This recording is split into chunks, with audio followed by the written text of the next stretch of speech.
Welcome to Self-Discovery Media Network, formerly known as Self-Discovery Radio. Each week we bring you illuminating shows from those making a difference in the lives of others. They've taken their own journey, they're here to share their skills, their wisdom to help you on yours. You can see more about us at selfdiscoverymedia.com, and please listen to our wonderful collection of shows. Our next show is... Good morning, good afternoon, and good evening, everybody. Welcome back to another edition of Raising Our Gifted Children and the Forgotten Children series. I'm your host, Sara, right here on selfdiscoverymedia.com, and my guest today is Deirdre Nicole. She's somebody that understands the impact of investing in a child. And I don't mean money, although that also helps, but I mean time. She helps these wonderful children at an organization called the Kingdom Kids Ministry, which serves children with arts and crafts, with a choir, with just a sense of belonging. Just because a family or a child has both parents, that doesn't mean they have a whole home. One never knows what's going on in there. And she has found that there are some children that have come to the ministry and they have never had a coloring book. Wouldn't know if they had a voice to sing because their voice isn't allowed. Our children are our future. If we look at where we are currently today, if we look at our immediate past, we know they're in a great, huge uprising of dysfunction. We're lost, we're divided, we're angry, we don't know who we are or what we're doing here, and everything is based on that illusion of discontent. So why don't we nurture, water, and love our children? Why don't we give them all the opportunities, set their beautiful creative minds in wonderment of what life can be, seeing all the possibilities that are within their reach, teaching them the beauty of song coming from the heart, a sense of belonging. And then we will actually have much happier adults in the future that are going to make decisions for us, because clearly right now it's not working. So Deirdre does this. She goes and helps those kids in the choir. She goes with the arts and crafts. She goes and invests her time into these children because she cares. Now, in her real-time work, she is an editor, and we will be doing a show on that, on editors for people who are putting out a first-time book, how to do it, the guidance on it for that self-published book. But right now, this is all about the children and her passion and conviction for them, because we don't want our children to be forgotten or left behind, and we really need to do something about it today. Welcome to the show, Deirdre. Well, thank you so much for having me on today. I'm getting emotional already. This is a topic that is so close to my heart. And truly, I believe every child needs to be seen. We need to see them, see their needs. We need to reach out and really take our responsibility of nurturing these children, take it very seriously. No child comes to us wanting to be neglected or not heard. These children are hungry. They're hungry to be touched, to be hugged. I have children that just cling to me that don't want to let go. And it breaks my maternal heart. I have two daughters of my own, but to see some of these young girls that just want the mother to hold them, Yes. and they don't get that. And this is where we need to take this seriously and fill this deficit. And Kingdom Kids is giving me the opportunity to really have an impact on the youth in this area in Eastern Kentucky.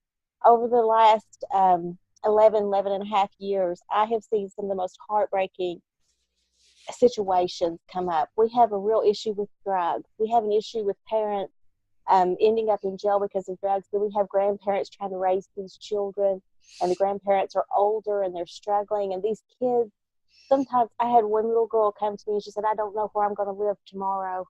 They passed her from family member to family member, and we were her security. You know, she came to me and I was the constant in her life for many years. And it just broke my heart, because that's what children need. They need to know that their needs are being met, that they're seen, they're heard, and that we're not going to just walk out of their life, that there is some place that doesn't change. It is always that safe place where they can have happy memories, find that happy song, find that that expression of their inner beauty. Every child's a beautiful, intelligent creature. Um, I just really feel from my heart that these kids need us to reinvest into them. Really look at them and say, I see you, I see your talent. Because if we teach them that selling drugs or selling your body is not the only way to make money, because some of these children, that's all they've seen. Yes. We have to Yes. break that cycle and say, no, there is creativity in you, there's beauty in you, you are intelligent, you can learn, you can be something different than what you've seen before. It's our job. We Mm. can't wait for somebody else to see these children. We have to say, I see you, and actually step in to that role of the security, the giver, the role model. That's what these kids Hmm. need. They Yeah. need parent, paternal and maternal love. If they're not getting it at home, we are called. If that child's in your life, you're called to give that child your best. That's Yes. what my heart is. Hmm. And one could feel that most certainly.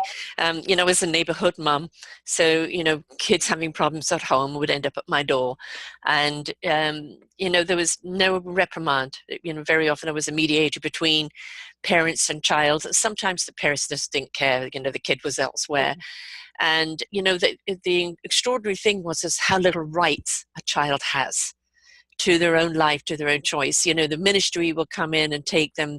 Parents choose for them. Everybody else chooses for them, but nobody asks them what they want. And I'm reminded of a story.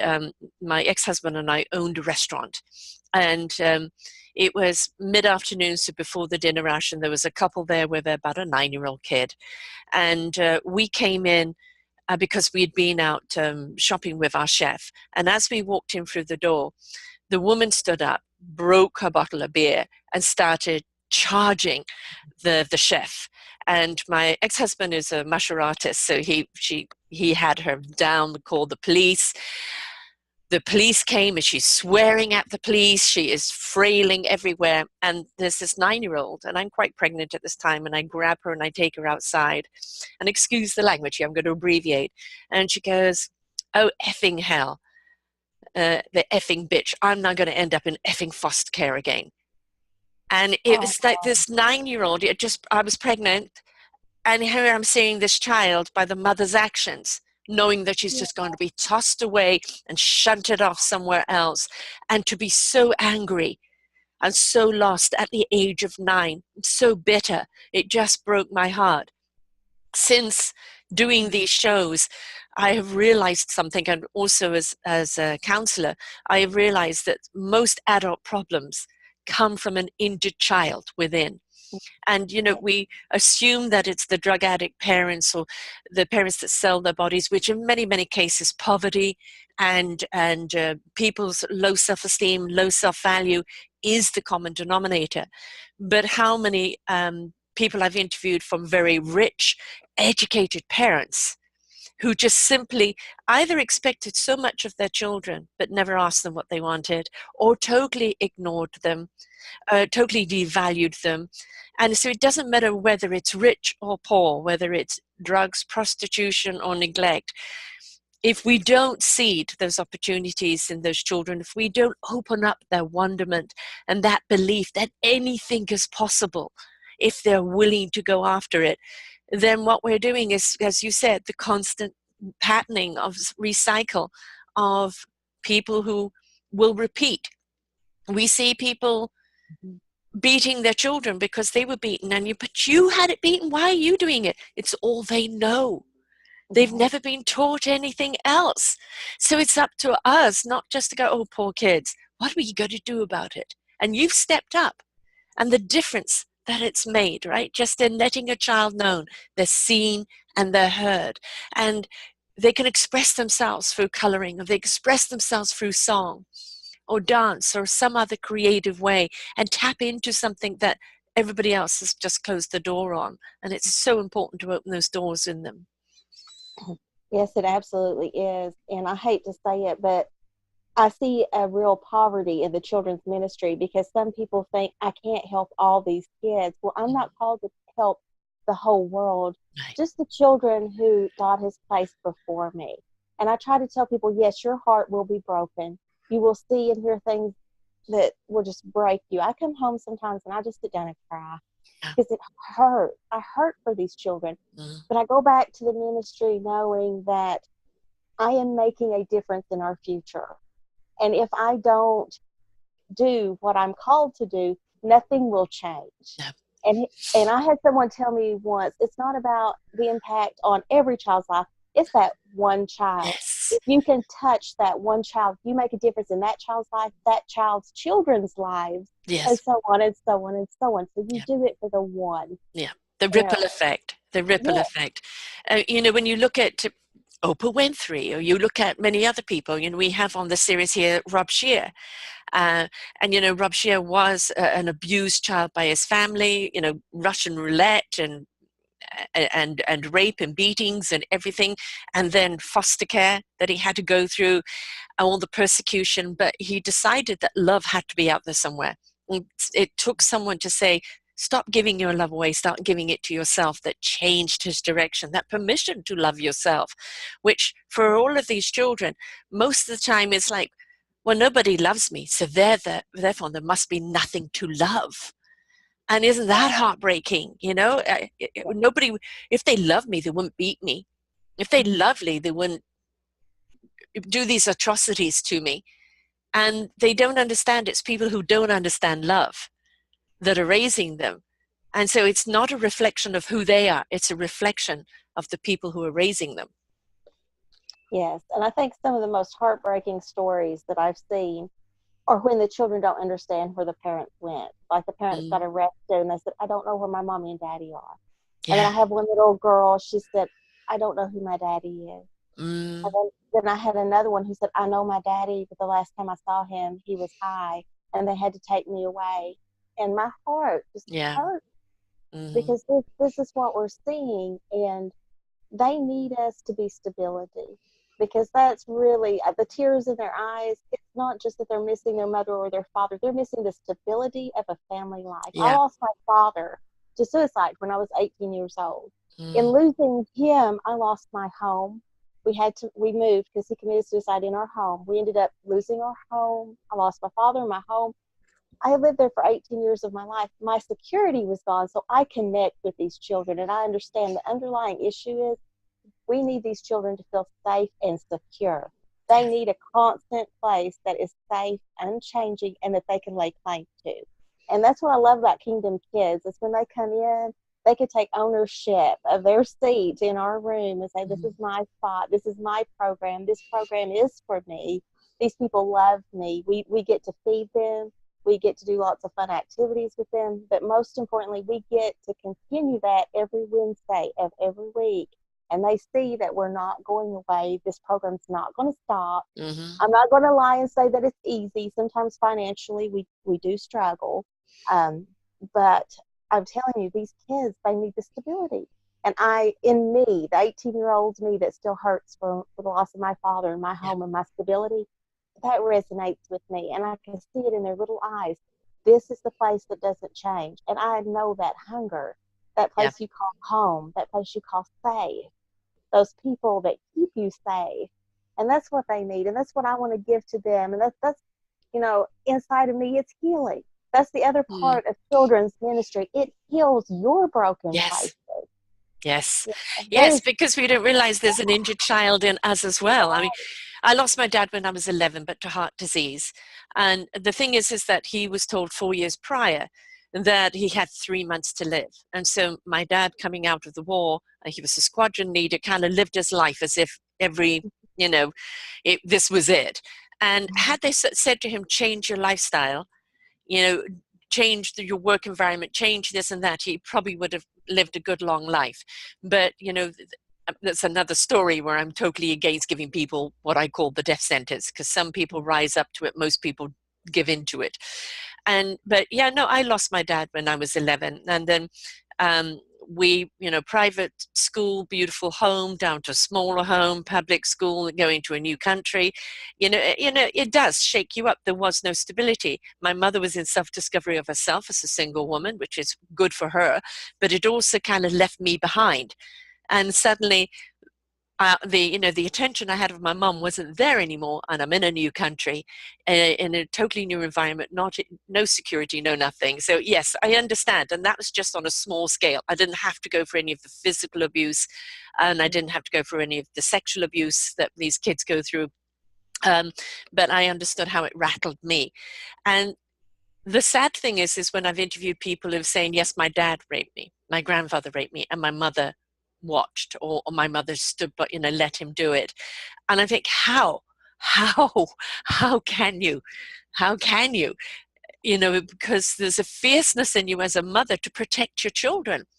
And if Yeah. that's not in you to protect your child, then all I can come to the conclusion of is that you are still a child.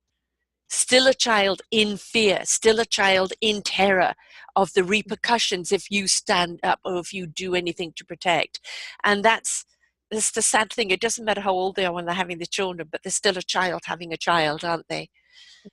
Yes, absolutely. And then we have some people who come from a very different. I'm a Christian, and I was always instilled with this belief that every life has value. Well, Mm-hmm. there's some people who I've encountered that don't have that, and they view children as disposable. And Yes. yet, I just don't even know how to connect with some of these Right. adults who can look at a child and they don't have a vision of that child as our future. That was ingrained in me, that the children are our future. Yes. Yes. And our job is to empower these children to be a better future than what our present is, and people don't Well, have that vision. every adult was once a child. Right. So if we're looking at Exactly. you as a problem adult, let's go back to your childhood. Exactly. But it just seems like some people do have a disposable Yeah. view of children, and they don't have maybe a maternal or paternal love. Mm. They just can't develop that because their view of the child is, this child's value isn't the same as mine.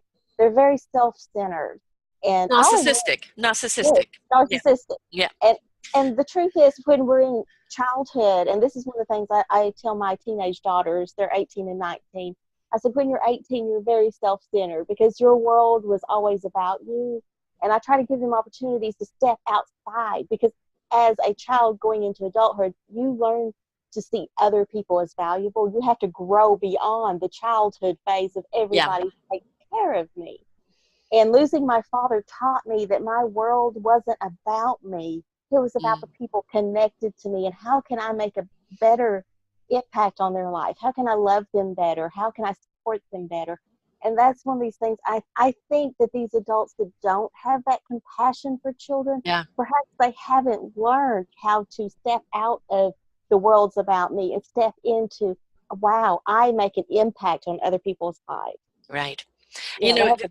This series we're doing right now is the Forgotten Children series, and it's past interviews I've done of children, and a lot more to come, because it's just something opened up, a whole can of worms of things that we need to address. And I did a series on narcissism, and what makes a narcissist, sociopath, psychopath, and then narcissistic parenting. And then the third show, we actually broke down the different layers of narcissism.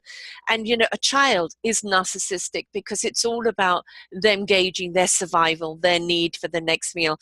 And if we do not teach children young about kindness and caring and empathy, they don't develop that frontal lobe, and they stay in this I must, me, myself, and I all the time.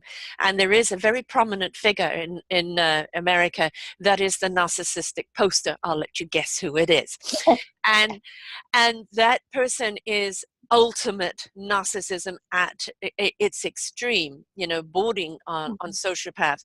But narcissism isn't something you're born with. It is something that you are made of, and that is the neglect, the lack of love, the lack of empathy, and the lack of caring.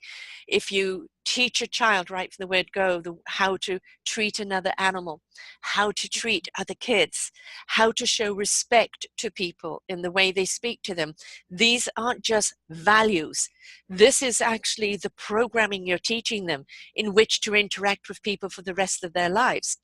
And it's really, really important, because, as you said, you get to a point where you have to step out of that me, myself, and I. And what about the we? And I like to, I call these shows the Orchard of Wisdom shows because they're just ready for clicking. Mhm. But where I got my inspiration from is when you look at a forest. Look how strong that forest is. Even if a tree goes down, the other trees are all around it. And from that Mhm. dead tree comes new life because everything has its day. If you look at the matrix of the trees, the way they communicate with each other, the way they feed each other, the way they support each other. And you look at a forest that's so dense, that's been there for hundreds and hundreds of years because of that strength, of that unity, of that community. We are no different from the trees, but we seem to have separated ourselves from each other. And this is what the problem is. Where's our village? Where's our orchard? Where's our community? And we need to step back into that to fortify and strengthen and nurture and support one another, because that's the only way we're going to come out of this. Oh, absolutely. I agree. And I think it's really hard for Eastern Kentucky. I've lived here all my life. I was born in Prestonsburg, Kentucky, and this area used to have such rich values. We had almost a tribal feel to us. We Mm-hmm. actually did care about our neighbors. I remember when I was younger, I could stop at any house and say, Mama, Papa, even if they weren't mine, I'm thirsty. And we could be fed, we could be watered, we could just be loved on. We felt safe and secure. And that has changed. And I keep asking myself, what has changed in my area? And I think it really is that we have gotten away from being our brother's keeper. Yes, You yes. know, we see these issues, but we want to turn a blind eye because it scares us because we don't know how to address it. And I hate to say that there's a call to accountability upon us. The ones Mm-hmm. of us, like myself, that have lived here. I'm 40 years old. This place has been home for most of my 40 years. I am called to see these children. I am called to reestablish that community feel and Yes. have these children know that my home is a safe place. No one will hit you, no one will rape you. You will not starve. There will be clothing, there's shelter for you here. And that's what we have to bring back. If we don't, I really do see my area as dying around me. I think we have lost our integrity. We've lost our Yes. heart for one another. The love is dying. And when the Mm, love comes out of a place, you see it crumble. You see it mm, fall because we don't have that accountability of, yes, it does matter what's happening in my neighbor's yard. If so and so is beating his wife, it does matter. If I've seen it, I am called to step in and mm, say, stop. You don't have to beat her. You don't have to drink. This doesn't have to be tomorrow. This might be today, but tomorrow doesn't have to look like this. right. That's I did a show last week on foster kids, and like she made a statement that the incarcerated are more adults that were foster kids than any other number. And what does that tell you? Churn them out, toss them out, who cares? And for many of them, because of that instability, tossed from one home to the other, so many foster parents that shouldn't be, and the things that go on in those foster homes.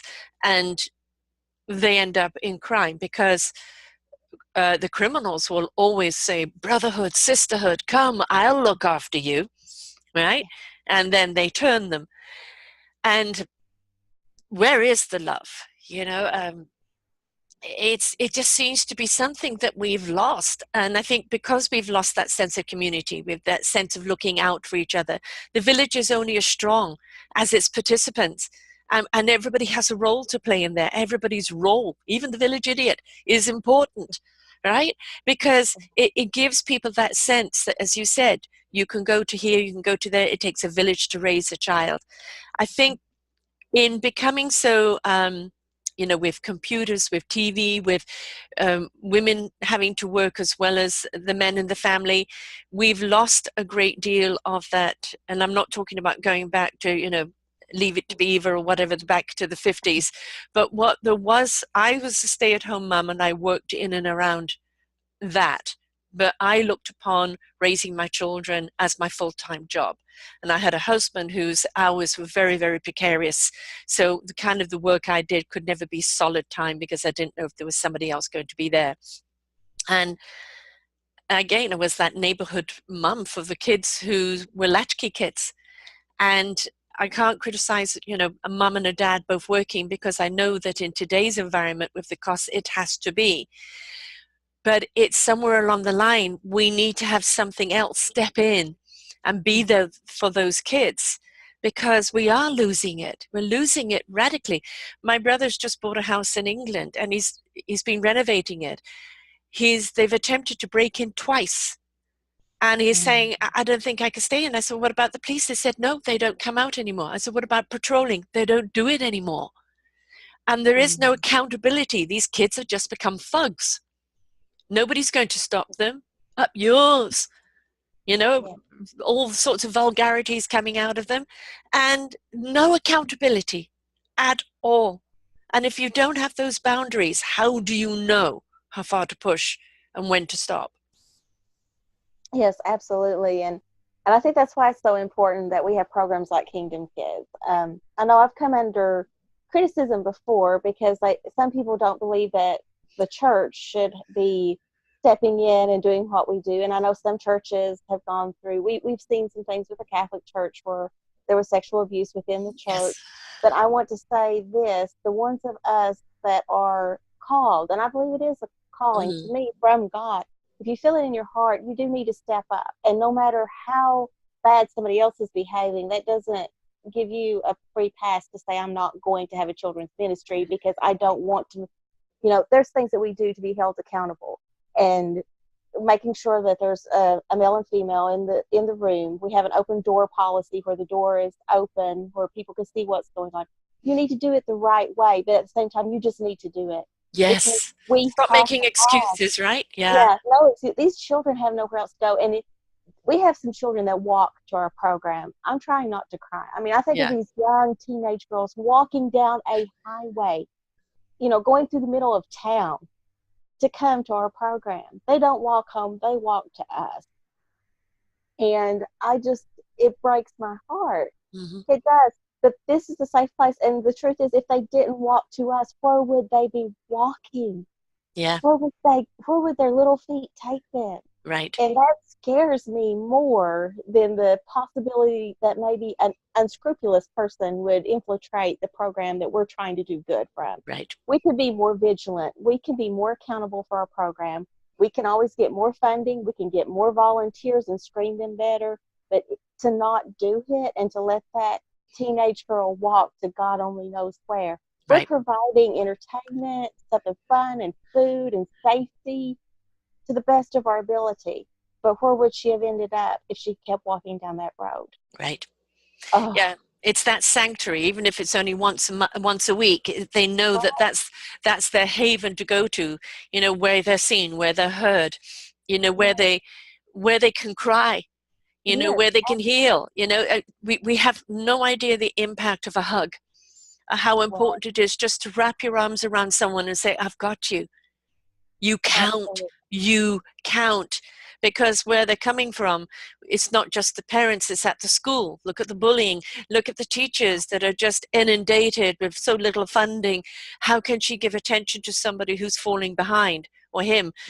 Because they haven't got the resources. It's cutbacks all the time.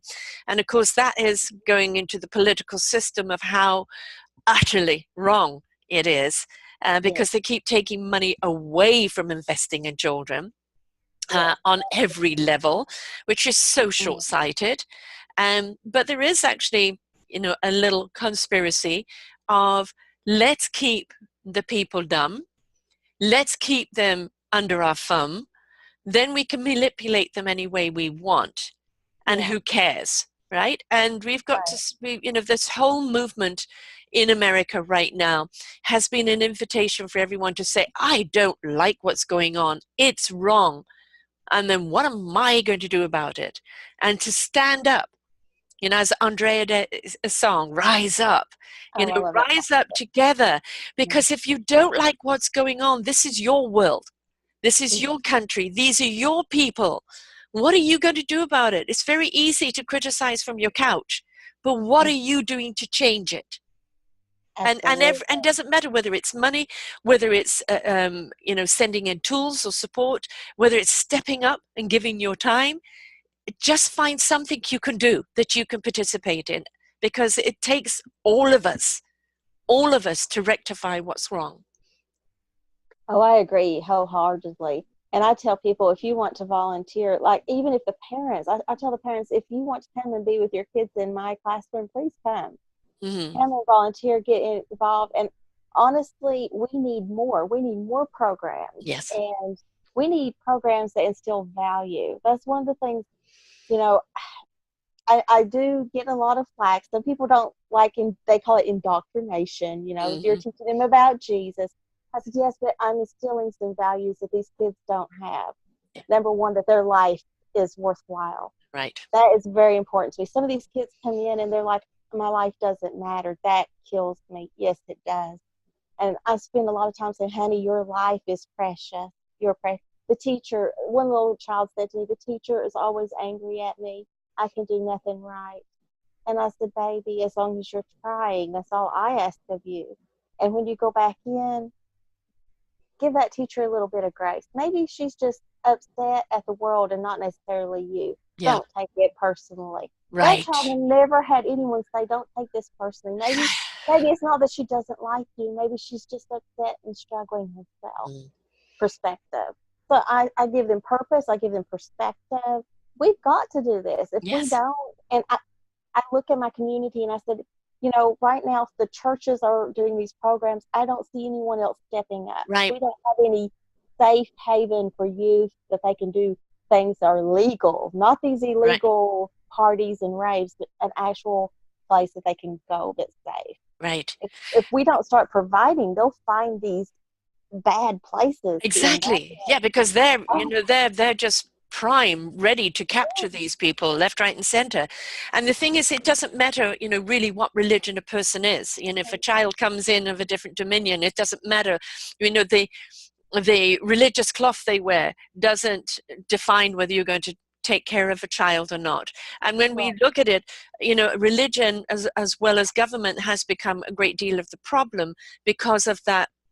It must be this way, and they forget about the humanity side of it.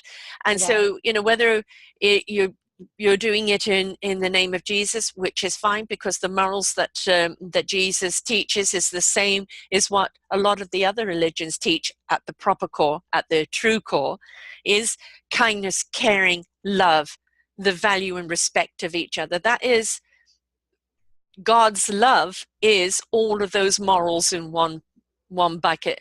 You can't have love unless you step into kindness and caring.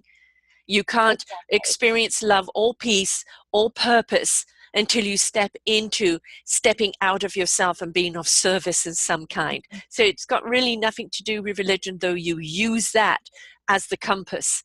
But really common denominator, that's what it is. And so for people to kind of start looking at the church and going, yes, but no, you're just making an excuse not to do anything, right? Right.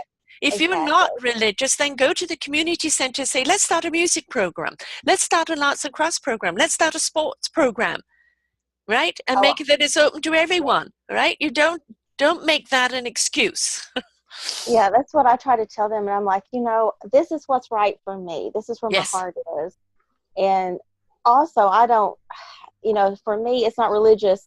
I don't do the religious aspect. I want to teach these kids about relationships, Yeah. how to connect to God and how to connect to one another. And it's so imperative that these other people who look at us and want to condemn us for trying to make an effort, that they understand that they're just as called as I am. These children are just as much a part of their community. Yes. Yes. You can't stand there and criticize the program that's trying to help and do nothing. I need them to do something too, because I'm not enough. No. There's so many nights that I cry and I say, God, I'm not enough. These children need a layer of love every day, not just on Wednesday, not just on Sunday. They need it every day of their life, and I'm not enough. Right. So I would love to see them rise up and step in to this role of protector, because that's really what we're doing. We're protecting our future. Right. And please look at the world. The Notre Dame is on fire today. Right? This discontent, this sense of violence towards one another because you are unhappy Stop Mm. imposing your discontent on everyone else and start looking at what you can do about it for yourself. Heal yourself, and then Yeah. you'll be able to help heal others. And if you need help in healing yourself, I've got 2,300 shows of wisdom here that can help you, from people who have taken the walk, that have gone through the experience, that have come from pain and suffering, and now have stepped into service and inspiration that's an invitation to you. We've got to stop making excuses and say, oh, this one bombed that, or this one's this, or this one's that. No, what's your role in it? Because if you're reacting, you're playing up, you're part of the problem. To be a Yeah. part of the solution means that somewhere along the line, you've got to find forgiveness, kindness, caring, to find the love. And you need to find that within yourself first. So I don't want to hear anything from anyone and going, yes, but no, get up and do something. Get up and do Absolutely. something. I've been known to say that. I've heard people complaining. I'm like, get in the car and let's go and let's make a difference. Don't stand Right. there complaining about Yeah. how we watch this family fall apart. I said, you know what? We know where this family lives. They're falling apart. Get in the car. Let's go. Let's clean their house. Let's cook for them. Yes. Let's touch their life. Don't Let's show gossip. them that you care. Let's show them that you're Yeah, part of the community. Let's show them that yeah, there's a thread of hope, right? I mean, it's right. the reason why the series is called The Forgotten Children is because it's the forgotten child within you, and the forgotten children, the way we just, oh, forget the children. Who Yeah, cares? And what about you tomorrow? Who are your future leaders? And if they're so disconnected from love, from kindness and from caring, from the moral compass of being nice and kind to each other, they're going to be the rulers of the future. And all of these movies of us blowing up the world and looking for another planet to go to will come true. yeah.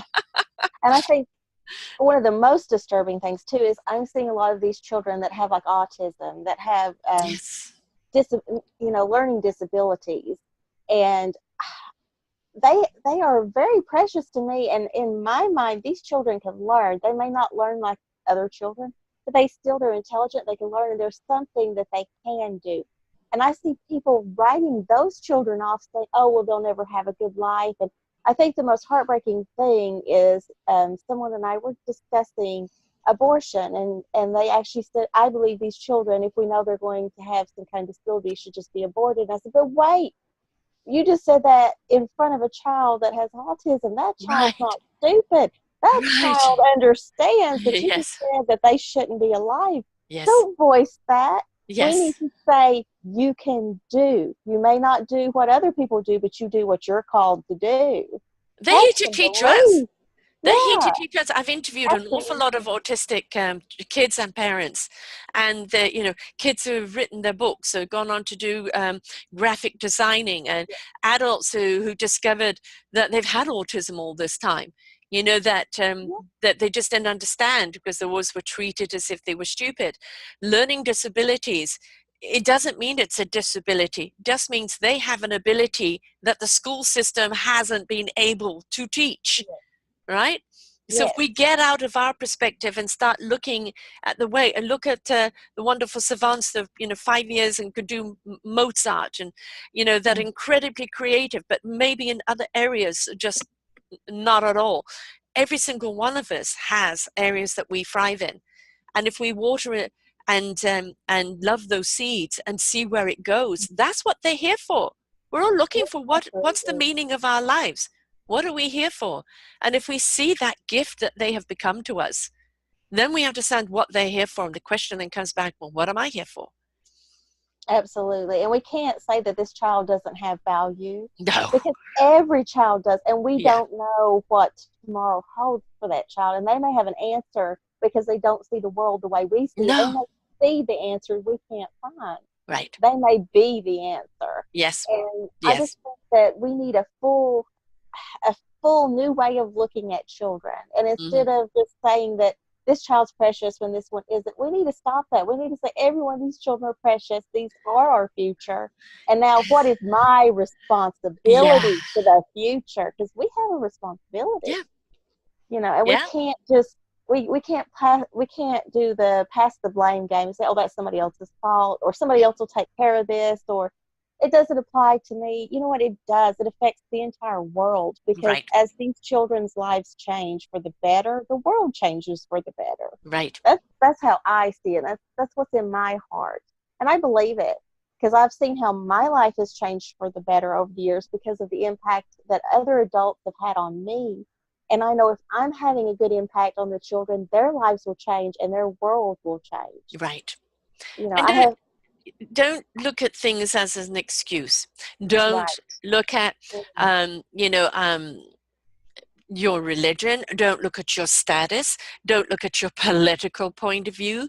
Don't look at your educational thing and judge people from that, because the janitor and the CEO are just as important as each other. If you walk into a building and it's not clean, why do you want to do business with them, right? They set the stage for you to have potential business. So when we're looking at people that maybe not as highly educated as others, they are the most honest, down to earth, beautifully wise people, because their lives aren't so cluttered with a great deal of knowledge. They see, they react, they are. That honesty, that truth is beautiful.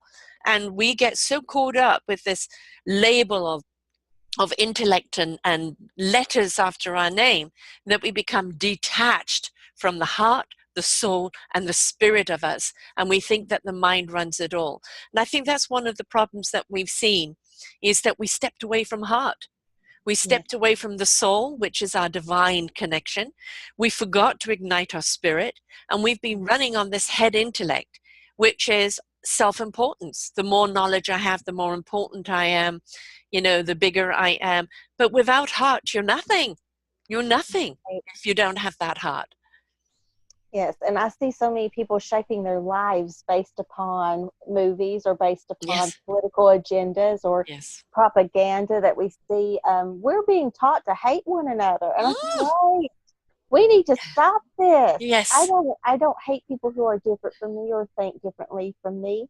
Everybody has a right to express themselves and to have their own beliefs. That's not my place to tell them right. they have to think And like you me. can disagree, Right? We right? can But it disagree. doesn't mean you have to bring out the pitchforks. That's right, exactly, and that's what I try to teach my children. Is we need to get back to learning how to be respectful when we disagree with one Right. another, and Yes. be able to part still disagreeing, but with respect Yeah. instead of hatred. And I feel that these children are caught in the middle of one of the worst times in Yes. history for this hatred propaganda. Yes. You know, if they don't think like you should just hate this person. If I had a penny for every time I've been on like social media and seen someone say, this the Christians are what's wrong with the world, all the Christians should die, or the Muslims are what's wrong with the Yeah. world, this is not right. Right. When did it become okay to say that precious lives should just die? Right. No. Yeah. We have to dial this back and ask ourselves, what is Yeah. wrong with Yeah. my heart that I would Right. want to be Right. vicious Right. for another human being? Yes. Ah, that just This kills me. this thing here, it's an asset. It's absolutely wonderful asset. This computer that we're on right now and this thing called internet, it's opened up the world for us to know each other from all around the world and learn about each other.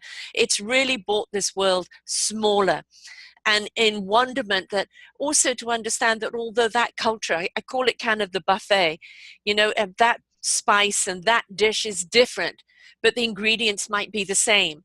And you Mm-hmm. may not like that kind of food, but it doesn't mean you hate that kind of food. It just means you abstain from that, but you still respect that Right. culture, that dish. And we have got to get out of this self-importance of that we are the bee's knees and we're the right ones, because that is the narcissism we've stepped into. Yeah. And I think that Mm-hmm. these wonderful tools, that are a wonderful way of communicating and being in contact with each other, has also stifled us from communicating. And it's Yeah. become, I am more important, I am right, you're wrong, down with you. And it's, where the hell do you get off? Really? Exactly. Where do you get off? Why is your life more important than my life? Where is this child's life less important than that child? When are Yes. we going to start looking at each other as humanity, as a Mm-hmm. one? All life forms, that's all living creatures on this planet, have a right to be here, have a right to a fruitful life, have a right to seek their own abundance, have a right to become what they're here to become. And we are here to nurture those possibilities, not trample on them. Exactly. Ego is just taken over, and it's become Yeah. fearful and hatred and loathing, and it's like, I'm sorry, turn the Mm. dial, turn the dial. Yes, and I think it always comes back down to we don't want to take responsibility for our part in the mess. Right. That's always been the hardest for Yeah. me. And I think, a lot of people feel that the Christian faith is very condemning. And I always like to leave this message to the children. There's no condemnation at the cross. That's where Mm-hmm. forgiveness meets grace. The condemnation we feel is our own self understanding we've done something wrong and we can't quite quit on our own. Mm-hmm. And Mm-hmm. I've been there. I've made mistakes. Who has not made mistakes? Who Right. has not done what's called Right. sinning? Who has not hurt someone else? I've hurt someone else. Right. I'm a divorced single mother of two beautiful daughters. I take my part in the blame of that divorce. Some Mm-hmm. people, their marriages fall apart and they won't accept their portion of the blame. I'm not saying it was all my fault, Right. but Exactly. I'm not saying I'm perfect either. And I think we have to come back to a point where we get real and we Mm. realize that deep inside of us we've made mistakes and we need forgiveness. And then we need to show these children that if they make a mistake, we need to give them a safe place to make mistakes and teach them how to learn from it and move on and not carry Precisely. that condemnation to the point that they hate themselves and hate everyone around Right. them. It's all learning. I think Yes, the failure is when you're unwilling to learn from the experiences. yes, Success is when you're willing to get back up again and try again. yes, Don't do the same thing twice, but learn from what you did and apply it in a different way. Maybe it will work better over there. But that's, as far as I'm concerned, that's what we're here for. yes. We're here in self-discovery of what our meaningful purpose is. What is our service? I refer to it as what is our instrument. Mm-hmm. What instrument are we here to play, to perfect, to bring to the orchestra of life that will resonate out in a loving symphony that will be an invitation for others? We are responsible for our instrument, and it can be these horrible strings that has everybody going, ah, or it can be something that is beautiful music that comes from our heart and our soul. But Absolutely.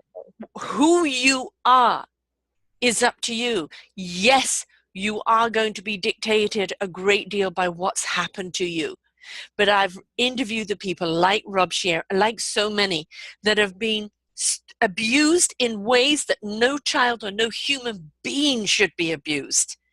And yet, look who they are today, the service they're doing for others today, because they made a choice not to be conditioned by the victimization, but to rise up and become something because of it. And we're Yes, all here with that journey to discover what we're here to do. So whether you're coming from trauma, it is up to you at some point.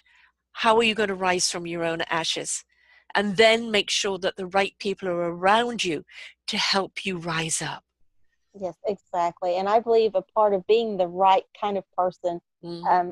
If someone asks me what do you need as far as education wise to be in children's ministry, this is what I would say. You need to be able to be humble enough to say, "I'm sorry, I made a mistake." Yeah.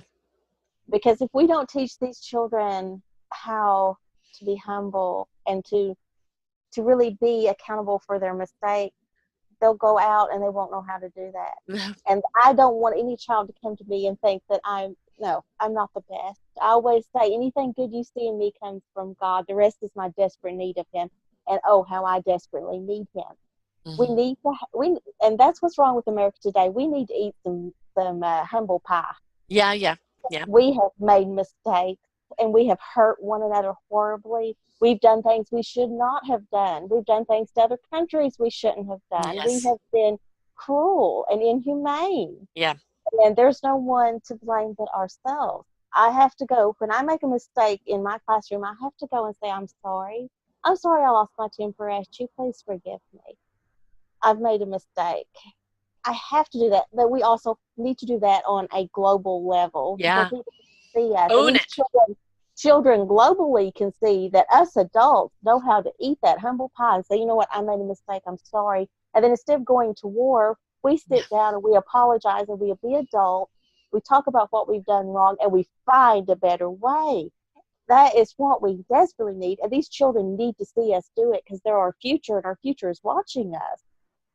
And what are we teaching them? We're I teaching know. them We to hate and failed. to destroy. We have failed Oh, this is a effectively. huge big failure on our Yeah. side right now. It's we're looking at, you know, those people that are adults with the inner child of discontent in them, that are burning down Notre Dame, that, you know, that are part of the Ku Klux Klan, or they hate this or they hate that. I'm sorry, own your inner child. No one can fix that inner child but you. No one is going to help you. But on the other side of it is, we as adults, and I'm the older generation, we have to turn around and say, I'm sorry. We didn't set out to screw up. We didn't set out to lay this platform. But clearly our actions and things that we have done, because we became so self-centered, we forgot about the importance of community. We need to own it. We need to step up and apologize for it. And we need to say it is time for us to bring back the community, to bring back the love, to bring back the honoring each other and help heal. And you're right, we have to say sorry. I'm very sorry for any part that I have played in it. And yes, I've made many mistakes. I've done many things wrong. But you learn from those mistakes. And what are you going to do right now? And this is a calling to all of us at the present moment. Say you're sorry, ask for forgiveness. And this is not a lording over, well, I'll decide whether I'm going to forgive you or not. No, this is the olive branch. This is the communication branch. Now let's sit down. Let's look at a different way. I did a posting under this Notre Dame today going, what the hell? When are you going to use your words and communicate instead of your violence? Who wins in violence? Who? Nobody. No, and I feel that I feel that to me it's almost a discontent because we went through all of the riots that we saw with the African American community, and I have family members that are not white. My aunt's from the Philippines, and she's a very beautiful shade of brown, and I love her dearly. But she even said, you know, as discontent as we can be, these riots where we destroy, they're destroying property. Why? They're Yeah, destroying somebody else's livelihood, and the children are watching. right. And it broke my heart because I realized that they want to be seen and heard. Their inner child was hurt. They've been disrespected. They've been put down. They've not been treated as humans. And this is disgusting on our part. We should treat everybody as humans. And I understand, I know where they're coming from, but at the same time, I know that these riots and burning things and Yeah, breaking things does not solve the no. problem. Nor does it And taking out an AKA and going into a school or no, going into a church or no, going into where, you know, oh, I got bullied, I got something done to me, which half the population seems to nowadays. I'm going to go shoot anybody to appease my pain. Sorry, coward. No, no. You deal with your shoot, right? Not right. any one of us, doesn't matter what scale of life we've been in, there isn't any one of us that hasn't had to face pain, that Mm-hmm. hasn't had to face fear, that hasn't had to face something in their lives that they have had to overcome and go through. That is what life is about. So, you know, put on your big boy shorts and own it. And if you need help, ask for help. Don't go take it out with someone else. No. And I would much rather go to these minority communities and give them my support and my love Yes. and to sow into them good things instead of seeing them riot and burn things down. Us come together and me Mm-hmm. meet the emotional and physical needs that they have. What is the need and how can I make an impact? How can I make the lives of their children better? Because their children are just as much the future as mine, Right? you know, and I would rather see us come from that place of how Yeah. can I do something active to help instead of let's destroy the world. the world's destroying itself Well, because no, of us. I mean, we're the scourge. Human Yeah, beings are the scourge. We're the solution, but we're also the scourge. This planet will evict us, right. with the rate that we're carrying on. But imagine, for all of the things that we destroy, imagine if everybody in that community, black, white, pink, yellow, polka dot, who cares, comes together and everybody starts rebuilding it together. Are you going to be so quick to destroy it Uh, again? no. And see, that's what I would love to see happen. Yeah. I would love to see us really be able to do that and come together and have a sense of community that's not Yeah. just a community that looks like we think it ought to look like. Yeah. Um, I love people that don't look like traditional people. I have people that I adore that have blue hair, that have green hair, Yes. that have Yes. piercings and tattoos.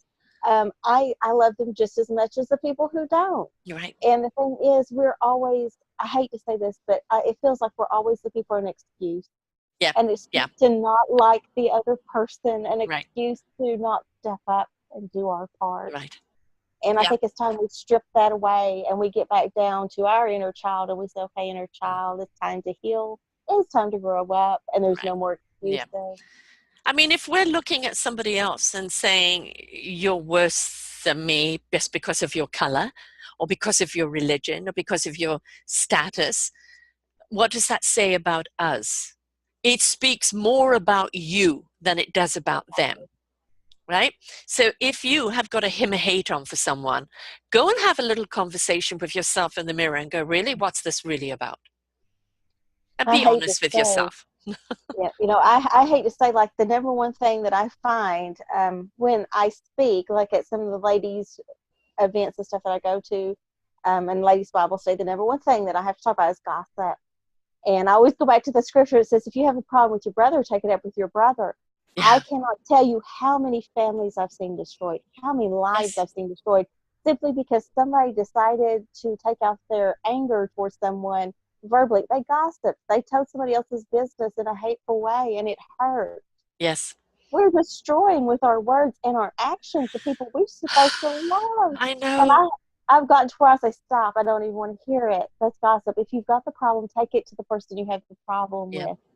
If you two can't be adults and solve it, both of you come back to me and let's talk about this Right. and get us past this. Because that, I mean, honestly, that is the biggest issue I see Yeah. in the, not just in the church, in the world. We Right. have an issue with someone and we don't seem to be able to face that person in a respectful adult manner, in a loving manner. We No. can't get past our anger or our disappointment, whatever. Or just some people like to lie. I hate to say that. There are some people that are just so, they like the drama and they got to Yes. make it bigger and they got to Crisis make it junkies. badder. Yes. Yes. And I'm Yeah. like, oh my goodness, dial hit back like 10 times. And these little children see and Yeah. they hear. And they, unfortunately, some of these children are living through the consequences of what we as adults have Yeah. done.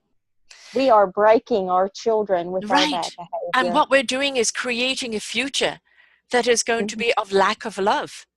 And I know that, oh, yeah, very hippie thing, just love. I'm sorry. This is what you're here for. This is what we're made of. This is actually scientifically proven that we step into a love vibration. We're resonating on a higher frequency that makes us healthier, that produces things better. So love is the currency we have to spend freely, because love is something that is going to raise, heal, and nurture and provide for us. We've seen what hate can do. Yeah, What grows in hate? Only more hate. absolutely. And that's one of the lessons that I love teaching the children is that God is love. And what is love? Love, it's heartbreaking to see some of these children. They come in and their concept of love is so broken because love has been broken in their life. They've confused what has been done to them for Yeah, love when it's not love. That was being abused and being used. Love is nurturing. Love is meeting your needs. Love is listening. It's patient. It's kind. It's forgiving. Love is yeah, empowering. Love is a lot of things, but it is not sexual abuse. It is no, not starvation. It's not neglect. no, It's not fear. no. And some of these children are just afraid. I remember one child looked at me and said, is this really for me? Can I touch this? Am I really Mm, allowed to have this paint? Am I allowed to do this? mm, yes, yes, you are. This is for you. And it's sad that they come from a place where they're afraid. Right, They're afraid to experience new things because they don't think that new good thing is for them. All they've known is someone yelling at them saying, "Don't touch right. that. You can't have this is Yeah, mine. yeah. There's nothing in this world for you." Shame on us. Right. Shame Shame on on us. Yeah. I'm a huge fan of these talent shows, like The Voice us. and American Idol and this and that. And not only because we get great talent from it, but it's that discovery of themselves Yeah. going through the process.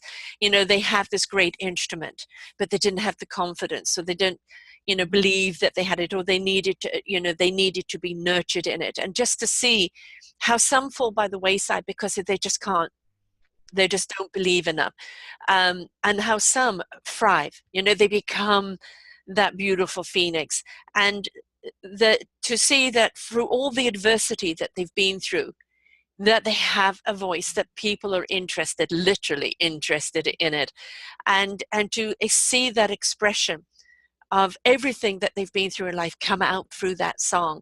It's not how technically beautifully they sing it, or even the words of the song.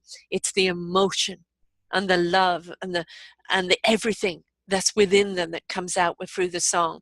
So when we create a choir, or we create a dance group, or we create arts, or even sports, and it's not about the competition, it's about the thriving, it's about the growing, and we allow those children to find their expression, to find that inner voice of a way to express themselves.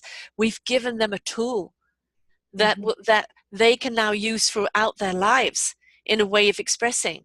No, they can't suddenly start, dancing in the break, in Yeah. a meeting, but it transfers to other things and other skills because it opens them up to those possibilities. We've got to stop saying, no, you can't. Right. But we've got to say, yes, you can. Yes, you can, and yes, you will. Go for it. I think that was one of the hardest lessons for me to learn because I'm physically disabled. I've had a spinal tumor and actually was paralyzed for a while. And there's things I cannot do. I cannot Right. run. Mm. Physically, I can't, but I can walk. Right. And having learned that lesson, this is why I think it's so important that we have children's ministry work, that we have workers so we could teach them these lessons. And this is one of the things that I have discussed with my children before. It's not about all the things I cannot do. It is about all the things I can. Yes. And for everything that you actually can't do, list 5 things you can. And I Yeah. know there's more and more and more things that you can do. And seeing them come alive when they realize that, maybe singing's not something that's for them, but they can draw. Yeah. They start self-discovery and they start Mm. awakening and they Yeah. find that inner person because we're all different. And being in that position as a leader to be able to look at them and say, I see you, I hear you, and you know what, I have value for what you can do. They give me their artwork. Some of the kids, I give them coloring pages and they'll color it and they'll give it to me and I'll hang it up on the wall. And they just light up when they see that I've hung their picture up on the Mm. wall. Some of them just want me to hold them, let them Yeah. sit in my lap. Some of them just want me to listen to their story that they tell me that's where they get these stories, I don't know. But I keep thinking this is the future of writing right here. This Yeah. this is going to Right. be the next Mm. Yeah. next generation of storytellers. They just need, and they need you to be there and Yeah. be willing. And it's empowering for me. Mm. It makes me feel good because I have actually sown into them something good. And it's Right. empowering for them because they come away with, instead of all this list of I can't do, they have a list of all these things they can do. And we're giving them that positive reinforcement where we're saying, I see you, I Yeah. see your achievement, and I'm proud of you. And The we've got other to. important thing you're doing is reprogramming them. Now, Yes, it absolutely. actually takes 8 positives to undo one negative. So Yes, if you teach them that every time you have a negative thought or something negative happens to you, look to 8 gratitudes or 8 positives. And what you're doing is reprogramming the mind, because the mind is going to go on the data it's given. If you yes, start changing the data, I am worthy, I am loved. If my parents can't love me, Deirdre loves me, somebody else loves me, I love me, and start looking at that, reprogramming it. They're literally raising their own frequency. Yeah. And it's either an invitation for their own family to raise up with them, or it is a separation of it, because each one of us is responsible for our own journey and our own vibration. Mm-hmm. But you're empowering them by reprogramming them. It doesn't matter how hard things are right now. I have the power within me to overcome. It doesn't Mm-hmm. matter what my parents are doing to me right now. I will survive through this. I will get the life I want. But it's constantly planting those seeds in the programming of, yes, you can. No matter Mm-hmm. how hard it is right now, keep painting your canvas for the future Mm-hmm. and keep stepping into that picture, and you will make it happen. Absolutely. And that's a part of the ministry that I really love. I love seeing these children change. They come into Mm, us, and sometimes they look like beautiful flowers that have been crushed, mm-hmm. like the petals are falling off. And by the time that we're done, and it's summertime rolls around, because we don't run the program during the summer, you know, and I wish we could afford to, but we just can't. But I see them leave, and they're blooming again. And if they're with us from year to year, you can see them change, you can see them grow, you can see them become empowered to pull away from the negatives in their life and become a positive influence. And it's just amazing to see how God is moving in their lives, Mm. not just their life. You know what? They impact their parents, Oh, their yes. grandparents, and their teachers. Mm-hmm. You can see these students come in and just be alive and bright. Whereas they were like a dim bulb, it's like they've been turned on and they're lighting their area. You know what I'm saying? It's an impact. It's an enlightenment. And I really believe there's more for me to learn from these children than there is for me to teach them, because it Oh, yeah. changes my heart. It changes Mm. me. If you want to get closer to God, for the people who are Christians, if you're looking to get closer to God, I say you do children's ministry, Mm-hmm. because you cannot get any closer to him than when the children are teaching you how to Yes. love, how to be supportive, how to step out of your selfishness and give from a place of abundance, and see that you are making a positive difference in their lives, but they have just made you a positive person. Right. Be negative Yes. when so much joy is coming into your life Yeah, from right. touching theirs. It's like, when you pick up a puppy or a kitten, and that innocence and that love, I mean, it just Yeah, melts your heart, right? How can you look yeah. at this little thing without having that huge big smile and a surge of your heart? If we look at a child and look at that beautiful innocence, that wonderment, that everything that lays before them, what will their journey be? What will they be? What will they discover along the way? Mm-hmm. Are they a future this or a future that? Will they have a cure for this? Will they have that? And we don't know unless we water those seeds. We don't know unless we show them belief. We don't know unless we show them caring, kindness, and love. And that's really what it is. And it's sad that the program doesn't run through the summer. And I know that it has, a donation at the ministry, and I've encouraged them to get a link, which if Yeah. it does, I should be putting up that link here on the posting in the future. But if you're in that community, you could provide your services, but you could provide supplies. You Mm-hmm. could provide arts and crafts, maybe some sporting activities, some music sheets or music instruments, whatever you need. If you can't be there physically, how about you be there in any other way? Maybe clothes are needed. Maybe if you're a local cookie place, provide the cookies for snacks during the break time. I mean, doesn't matter what it is, just step up, because every little counts. Every little Oh, yeah. counts, and it makes a difference, and it gives you the tools that you need to help these children.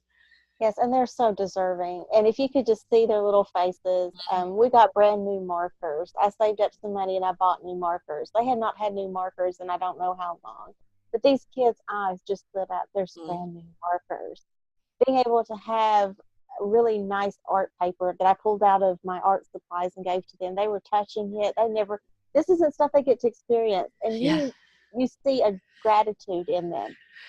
And I will say that, yes, it breaks my heart. Yes, I cry. but it also restores and heals my Mm, heart, and it gives me joy beyond anything else I have done. Of mm, all of my accomplishments, being able to touch their lives is the greatest one. right.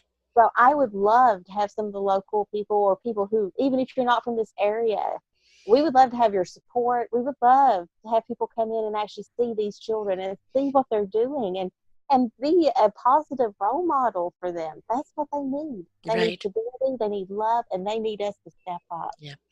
And whether, if you're not in that area, what about your local community? Because there's a Deirdre somewhere else, Yeah. and they're just as much needing. Is it the community center? Is it the church?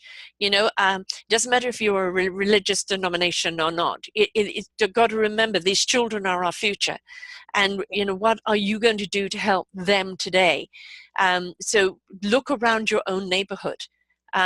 There's a lot of after school programs for latchkey kids, and maybe there's a mum that takes kids in after school. How about helping her? There's just open your eyes, open your awareness, stop burying your head in the sand and saying I don't have kids, I don't need to worry. Yes, you do, because they could be in power later on making calls for you. You want them to make the right calls, so invest in them today. It isn't about what benefits you tomorrow, it's what benefits them today, which is really important. But how do people get hold of you, to speak to you, to find out more about this, and also, to reach out to the church, and in what ways they can help? Well, they can email me. That's probably the quickest way, at Deidre Nicole. That's DeedraNichole at outlook.com. Um, I monitor that email. We have a few supporters. I have a church from away from here that supports the program already, but they can do so very little. But like I said, you can email me, and I can give you more contact information for the church. We are actually one of the poorest churches in this area, but we are making one of the biggest impacts. Mm-hmm. And it is because of people who are giving to us. So you can email me, or you can, Prestonsburg Church of God is the church that I'm attending, and they have a website. It's prestonsburgchurch.org. That's P-R-E-S, let's see, NSBURGCHURCH .org, right? Yes, So Prestonsburg. prestonburgchurch.org. Yeah. And it doesn't matter whether you have a little or whether you have a lot. There's also your site too, which is Deirdre wixsite.com, and Mm-hmm. there's your Deirdre Hall WordPress, and of course there's Deirdre Nicole at Mm-hmm. Facebook and on Twitter and on Instagram, so people can Yeah. reach out to you in whichever way they want. And the thing is, we've really got to stop blinkers and saying it's none of my concern. Who cares about a child around the world? We're one world. We're one humanity. What happens to that child today will have a repercussion effect on our world tomorrow. So we need to support every child anywhere in the world. So whether you're going to support this community right now and the work that Deirdre's doing, or whether you want to support work of some other child somewhere else, just please get off your ass and do something. I'm sorry, Absolutely. folks. And Please. honestly, if you see the child next door, start there. I beg you, because Yeah. every community has that one child. Just Yes. look next door. Yeah. Don't turn a blind eye. You're the difference. You know, yes, it's very hard to kind of separate a child from their family until it's proven that there's something going on, and then it's foster care, and they could be going to just as much of abuse. So maybe sometimes empowering them, empowering them to ride the storm at home might be the answer, but empowering them to ride any storm that they're about to go through, to know that they can get through the other side, that sunny skies are there if they're willing to stay the distance, and that life will not always be like this. That's what's really, really important. So it's very, very important that we stop just looking at our own egotistical, narcissistic needs. Yes, I'm being harsh there, folks, but having a little look in the mirror and go, what are you doing? What are you doing? You know, here at Self-Discovery Media, .com and selfdiscoverycommunity.org, we've got this series where we're bringing you the people that are making a difference around the world in the lives of children. And if you go and listen to some of these stories, some of them are past tales, some of them are current, and it just shakes your head. The impact that one person or a few people have done on the lives of children, which is the investment into our future, and you can be a part of it. These are ordinary people doing extraordinary things. Let's support them. Let's get behind them. Let's celebrate them, and let's become one in whatever way. Deirdre, I feel the love from you. You know, I know what you're doing comes from heart, comes from that conviction. Leave no child behind. And I thank you for your dedication. And you may not see the results down the road, or maybe there'll be one child that will come back and let you know the wonderful life that they lived because it started with you. We don't do it for that. We do it for the tomorrow, the today, and the work that you're doing in seeding that love and letting a child know that they can and that they're cared for is extremely important. It is what will get them through. So thank you for your dedication. Well, thank you so much for this opportunity to speak about this. It's my heart. I love these children very much. And it's been a pleasure being on your show. And I really look forward to seeing what else you have to come. Yes. Oh, gosh, we have a lot. In fact, this series is actually taken off because children, you know, are a huge subject. And, you know, I'm hoping that with sponsorship, we will get a book out there as well. And that book will raise awareness and raise money and do a lot more things as well, because I want to see that from our part is showing how one person can make a difference in the lives of others. And it doesn't have to be a huge organization. It's the person who stepped up. And that's what we need to understand. We're all capable in some form or other of stepping up, but we're invited to do so. So your email again, one last time? DeirdreNicole@outlook.com. There we go, folks. Reach out to her. See what you can do. Ask what she needs. And, you know, whether it's sending funding, whether it's sending tools, whether it's learning what you can do in your own church or in your own community or your own backyard, who cares? Whatever you can do, reach out to Deirdre. She's been doing this for a while. You know that she comes from love. And let's find out how you can help your community, because it's really time we step up, rise up, and meet these needs. We don't want to lose anyone else. We don't want this hate to continue to grow. We don't want to see any more violence or destruction. We really want to give love a chance, and that means we've got to feed it, water it, nurture it in order for it to grow.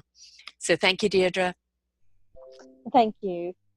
And until next time, folks, remember, we have been the problem, but we can be the solution. It's up to us. Bye for now. We hope that you enjoyed the show. To hear more of these wonderful shows on selfdiscoverymedia.com, just look up our podcast genre list. You will see many shows archives there ready for listening. Don't forget to share these wonderful shows. And if you wish to be a guest or a host, or you have an organization that needs to be highlighted, contact us at info@selfdiscoverymedia.com. Bye for now.